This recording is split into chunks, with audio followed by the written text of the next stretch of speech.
Los electrodos selectivos de iones IC son herramientas de gran valor cuando se trata de medir la concentración de ciertos iones, como son el sodio y el potasio en alguna solución. Además de ser dispositivos técnicos, también juegan un papel importante en la salud, la medicina y la biología.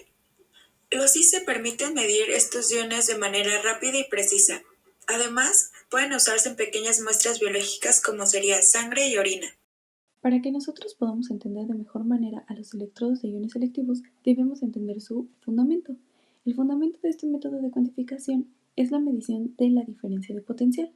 Esto es debido a que el sistema o los electrodos van a ser de dos tipos. Uno de referencia que se va a ocupar de medir el potencial porque es estable y constante, y el indicador o el que posea la membrana. Un paréntesis aquí es que la membrana tiene que ser permeable para un determinado tipo de iones que son los que se van a encontrar en nuestra muestra o son los que nosotros queremos o el parámetro que nosotros queremos medir. El indicador va a determinar la concentración porque detecta la presencia o el cambio en la migración de los iones, ya que este va a separar la disolución problema de una disolución de referencia, obviamente que está contenido dentro del electrodo, se va a dar la migración y esto va a generar un potencial que resulta proporcional a la concentración del ion. La propiedad que se genera en potenciometría es una diferencia de potenciales, que se registra en milivoltios. Esto se da por la interacción de la fuerza iónica de la muestra y concentración del ion analito. Aunque los IC responden a la actividad del ion analito, en el laboratorio se utiliza usualmente la concentración del ion. Unidades empleadas habitualmente son mol sobre litro, miligramos sobre litro o partes por mil. La ecuación de Nernst es fundamental para entender cómo funcionan los electrodos selectivos de ion IC en la potenciometría. Esta ecuación va a describir la relación entre la potencial electrodo, el cual es el voltaje que se genera en un electrodo, y la concentración del ion que está siendo medido. Por lo tanto, nos va a ayudar a predecir el voltaje que se desarrollará en un electrodo dependiendo de la concentración del ion específico en la solución. La ecuación de Nernst está basada en la teoría para el funcionamiento de los IC, ya que va a permitir entender la actividad del ion en una señal eléctrica medible. En esta ecuación vamos a calcular el potencial medido en el electrodo, este siendo igual al potencial estándar del electrodo, sumado a la constante de los gases por la temperatura entre la carga del ion, por la constante de Faraday. Esta división por el logaritmo natural de la concentración efectiva del ion en la solución. En los IC, la membrana del electrodo es específica para un ion, generando un potencial eléctrico cuando el ion interactúa entre ella. Este potencial, según la ecuación de Nernst, va a depender de la concentración del ion, permitiendo calcular su cantidad en la solución al medir dicho potencial. Por lo tanto, en esta ecuación nos va a proporcionar el marco teórico que convierte la actividad iónica en un valor medible de potencial eléctrico, lo que permite que los IC funcionen de manera eficiente en la detección de concentraciones de iones en soluciones biológicas y químicas. La fuerza iónica es la suma de interacciones tanto de atracción como de repulsión resultantes de la carga de los iones presentes en una solución.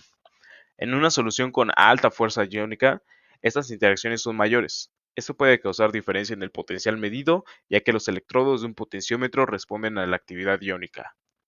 Mediante la agregación de soluciones de ajuste de fuerza iónica, mantenemos constante la fuerza iónica. También se puede emplear electrolitos de fondo, electrolito inerte a la solución, en concentraciones que no reaccione con componentes de la solución, o estándares internos, estándares que tengan una fuerza iónica constante y conocida. Aunque nosotros sabemos que tenemos diferentes tipos de electrodos que se ocupan para fines muy diferentes a los que ocupamos en los laboratorios de química clínica, nosotros nos estamos centrando en los IC o los electrodos de membrana, ya que estos nos permiten medir la concentración de iones de importancia clínica. Por ejemplo, los iones más frecuentemente medidos en el ionograma sérico son el sodio, el potasio, cloro y calcio. Estos son importantes debido a que influyen dentro del equilibrio electroquímico del organismo. En general, este tipo de análisis, o lo que nosotros queremos determinar con ayuda de los IC, es una evaluación del estado electrolítico y metabólico de un paciente para poder diagnosticar o quizá monitorear las condiciones de desequilibrios o equilibrios dentro que tengan que ver con la homeostasis del cuerpo. Ahora, en esta diapositiva podemos ver el mecanismo general o el cómo está integrado este sistema de electrodos. Aquí se dice que ambos electrodos van a tener que estar sumergidos en la disolución que contiene el analito cuya concentración se quiere medir. El electrodo indicador tiene la particularidad de consistir en un electrodo de referencia interno y una membrana en uno de sus extremos, como lo podemos ver aquí en el diagrama. La membrana va a separar los dos líquidos que ya mencionamos en el fundamento, el relleno de su electrodo indicador y la disolución problema. El líquido que va a rellenar al electrodo de la membrana es una disolución que contiene el ion que se quiere analizar, pero obviamente este tiene una concentración que se mantiene constante. La disolución problema que se va a encontrar en el exterior contiene también este ion, pero obviamente esta concentración es cualquiera. Ahora bien, para poder cerrar nosotros este circuito, tenemos que tener un puente salino. Este generalmente se encuentra en un tubo en forma de U y contiene una solución concentrada de un electrolito cuyos iones no van a reaccionar con otros. Esto sirve para mantener el equilibrio entre las dos soluciones que están siendo medidas. Así evitamos interferencias que puedan distorsionar los resultados. En general, como ya lo mencioné, su función principal es cerrar el circuito entre las dos soluciones, permitiendo que los iones fluyan de manera controlada sin que se mezclen y puedan afectar las medidas. Hablaremos del funcionamiento ICE. Vamos a tener que el funcionamiento ICE va a estar mediado por un sistema de sensores completos, ya que primero vamos a tener que añadir nuestro electrodo de referencia. El elemento sensor va a ser la membrana selectiva de iones. Este nos va a producir los diferentes potenciales a las distintas concentraciones iónicas. Esto nos va a querer decir que la diferencia del potencial entre el electrodo selectivo de iones y el electrodo de referencia va a variar, y este va a ser medido por medio de un ionómetro. Esto lo podemos aplicar en la práctica diaria, ya que lo que vamos a analizar va a ser la concentración de los iones en lugar de la actividad. Y bueno, tenemos que el ICE va a funcionar en condiciones de laboratorio convencional, donde tenemos que el intervalo de medición va a ir desde el 10 a la menos 1 hasta el 10 a la menos 6 mol sobre litro. También podemos ocupar las unidades de miligramos sobre litro o partes por millón, mientras que tenemos el pH va a ser moderado, ya que este nos va a evitar algunas muestras que tengan un alto grado de alcalinidad o una acidez extrema. Y bueno, estas condiciones van a permitir que podamos aplicar los ICES en una área amplia, ya que podemos aplicarlo en muestras químicas, farmacéuticas, así como alimentos, calidad de agua. Y bueno, específicamente los ICES se van a utilizar en el caso de muestras médicas y biológicas, debido a que va a medir la actividad de los iones. Pero bueno, sin hacer más rodeos de todo esto, ¿qué va a pasar entre el ion y la membrana? Si decimos que la membrana va a separar dos disoluciones del mismo ion, una en la que se mantiene constante la concentración y otra donde queremos determinar la concentración, obviamente esta membrana tiene que estar fabricada de tal modo que permita que ese ion y solo ese migre hacia su interior desde sus dos caras. La velocidad de migración va a ser diferente según lo concentrado de que esté de cada lado. Esto es lo que va a crear un desequilibrio de las cargas a ambos lados y se va a traducir en la aparición de un potencial que en este caso se denomina como de superficie. Como los potenciales, debido a los electrodos de referencia son ambos constantes, la variable de este potencial es el de superficie, que solo va a depender de la actividad del ion en la disolución problema, ya que la actividad en la disolución interna del electrodo siempre va a ser la misma. Entonces, como ya vimos, la parte más importante de los electrodos de iones selectivos va a ser su membrana. Por esa razón, la composición va a depender del ion a analizar, también la forma, así como la superficie de contacto. ¿Esto por qué? Porque entre más delgadas, por ejemplo, van a soler o van a tener tiempos de respuesta más rápidos, ya que permiten un intercambio de iones más eficiente. También la superficie de contacto. La forma de la membrana va a influir directamente en el área de contacto con la muestra. Y pues la forma va a mejorar el contacto con la muestra y va a permitir mediciones más precisas en espacios pequeños o en soluciones de bajo. Pero entonces ustedes se estarán preguntando cómo es que nosotros vamos a hacer la determinación de manera real en un laboratorio de química clínica. Bueno, esto se hace mediante equipos analíticos, los cuales van a permitir la determinación de la actividad iónica que va a ser igual a la concentración de los iones. Esto porque los ICES van a estar acoplados a dichos equipos, los cuales van a permitir una lectura de los resultados.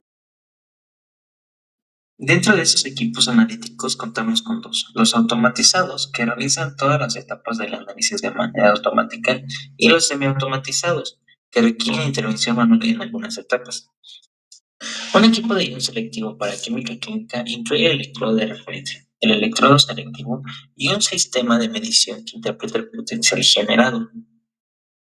Estos equipos tienen características que los diferencian entre sí. Algunas de ellas son los costos. Los automatizados tienen un mayor costo inicial y de mantenimiento, mientras que un semiautomatizado tiene un mantenimiento de costo bajo y un menor costo inicial. Otro puede ser la aplicación. Un claro ejemplo de aplicación en un automatizado es que se utiliza en laboratorios clínicos con alta demanda de pruebas, mientras que un semiautomatizado se utiliza en laboratorios más pequeños o de investigación. Otra característica puede ser la calibración. En los equipos automatizados, la calibración es automática, mientras en los semiautomatizados, la calibración es manual. Por último, estos equipos requieren cuidados especiales, como el mantenimiento regular de los electrodos y la calibración periódica. Bueno, y ya nada más para ejemplificar un poco más de lo que estamos hablando, aquí tenemos las especificaciones de un analizador de electrolitos que fueron retomados de React Lab.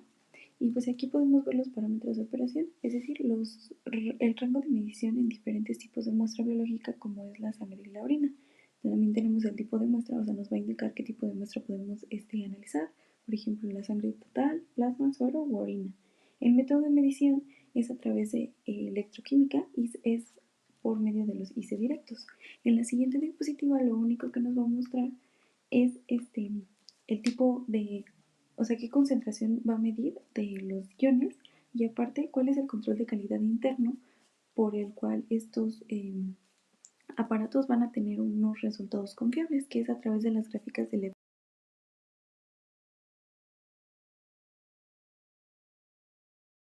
Para la elección del método adecuado, primeramente vamos a revisar si estamos trabajando con una muestra sólida o una muestra acuosa. Posteriormente, tenemos que checar si nuestra muestra es sólida, se debe disolver, ya que comúnmente se utiliza para disolver agua desionizada y puede que algunas muestras también necesiten de una dilución para alcanzar el intervalo lineal del IC. Posteriormente vamos a revisar los tipos de métodos. Y bueno, para las muestras acuosas diluidas vamos a tener que esto se puede analizar mediante un simple ensayo directo y esta prueba va a consistir en añadir una solución ajustadora de fuerza iónica conocida como ISA a nuestros estándares y a las muestras. Después tenemos las muestras complejas o de alta fuerza iónica. Algunas muestras no son soluciones acuosas diluidas, pero podemos tener muestras complejas que tienen una alta fuerza iónica y estas van a requerir del método de ensayo directo para mejores resultados. En general, nuestras muestras de alta fuerza iónica van a tener una concentración mayor al 0.1 molar de los iones disueltos y pueden tener una lectura de conductividad superior a los 10 milisiemes por centímetro. En los métodos tenemos método directo para muestras acuosas diluidas, método de dilución para muestras de alta fuerza iónica, método de coincidencia matriz para muestras de alta fuerza iónica con baja concentración de iones, método de adición conocida para muestras de alta fuerza iónica y baja concentración de iones y método de factor matriz para los grandes volúmenes de muestras de alta fuerza iónica. Para los cuidados del equipo, vamos a tener que cuando analicemos la sangre completa pueden haber problemas, ya que si no se verifica que ésta está coagulada o en caso de utilizar suero que haya algo de fibrina en los donos ocasionan problemas de obstrucción en los capilares y los inyectores del equipo, arrojando resultados erróneos.